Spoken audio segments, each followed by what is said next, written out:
Baik, anak-anakku sekalian, selamat pagi. Assalamualaikum warahmatullahi wabarakatuh. Dalam kegiatan pembelajaran kali ini, saya akan memberikan tentang teks naratif.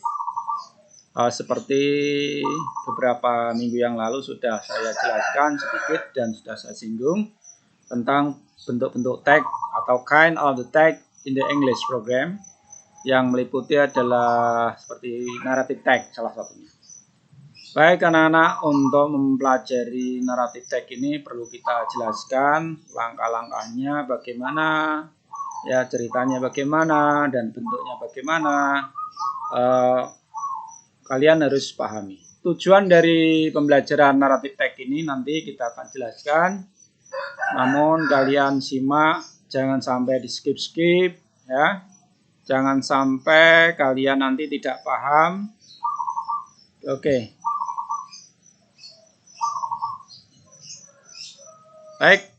Namun sebelumnya kalian harus berdoa dulu. Semoga tetap sehat, jaga protokol kesehatan selalu sehingga kita dalam belajar cukup efektif dan selalu mendapatkan lindungan dari Allah Subhanahu wa taala. Naratif teks merupakan salah satu jenis teks yang perlu kita pelajari, dan di sini kita jelaskan pengertian dari naratif tersebut atau introduction-nya adalah cerita fiksi atau cerita karangan yang dibuat oleh seseorang tujuannya untuk menghibur atau entertain. Naratif teks biasanya kita jumpai dalam bentuk dongeng atau cerita-cerita yang fiksional atau tidak nyata.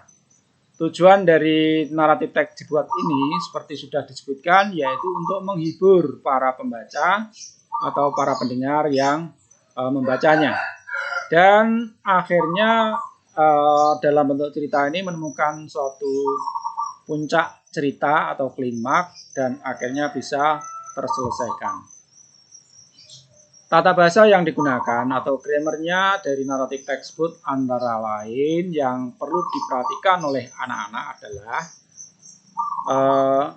dalam naratif teks tersebut menggunakan kalimat bentuk lampau atau bisa juga karangan tersebut menggunakan past perfect ya, past continuous, past perfect continuous, atau bisa saja past future. Semua aturan ini tidak harus dijadikan sebagai acuan karena tenses itu mengacu pada kondisi dan situasi yang nyata. Baik anak-anak semuanya, setelah kita tahu tentang bagaimana pengertian dan naratif tersebut, ciri-ciri utama yang perlu kalian perhatikan antara lain adalah yang pertama menggunakan action verb. Apa hui ya? What is that?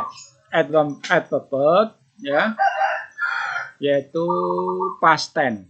Misalnya menggunakan kalimat said, walk, wandering. Yang kedua menggunakan kata benda tertentu yang disebut sebagai kata ganti orang atau hewan atau tempat misalnya ya. Kalau orang misalnya the princess ya, the girls, the queen ya, the president, and so on.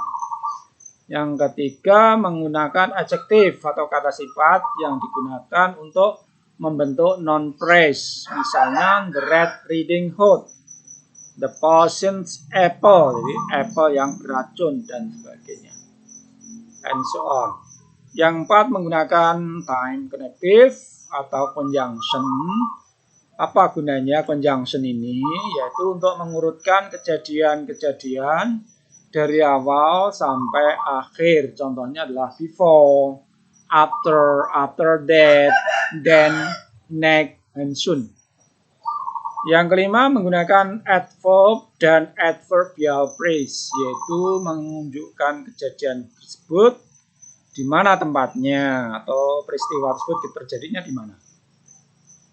Contohnya adalah di laut misalnya on sea, di gunung on in the moon ya, in the mountain, dan di mana-mana juga bisa di situ ya. Kalian perhatikan semuanya ada 5 ciri-ciri utama yang perlu kita ketahui di dalam teks naratif. Generic structure yang perlu diperhatikan oleh anak-anak antara lain adalah generic structure itu adalah gambaran secara umum di dalam membuat teks naratif. Itu yang pertama orientasi. Apa itu orientation? Bagian orientation ini berisi tentang pengenalan para tokoh atau latar belakang, tempat dan waktu cerita tersebut, yaitu siapa, di mana, kapan, dan lain sebagainya. Yang kedua yaitu komplikasi atau event. Ya, komplikasi ini adalah suatu cerita yang timbul suatu masalah-masalah yang dihadapi oleh para tokoh utama yang diceritakan dalam cerita tersebut.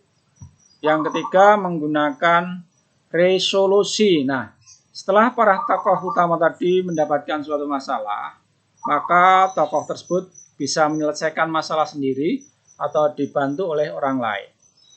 Di dalam resolusi tersebut juga ada timbul suatu moral value atau nasihat yang diberikan oleh si pengarang kepada para penonton atau pembaca atau para pendengar, sehingga para pendengar tersebut bisa mendapatkan suatu nilai-nilai moralnya yang disebut koda.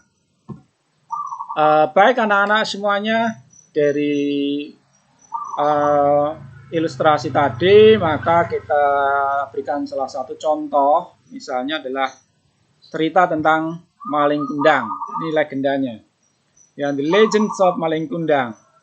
Nah, tadi sudah saya jelaskan di sini di dalam paragraf pertama ini kita adalah orientasi ya.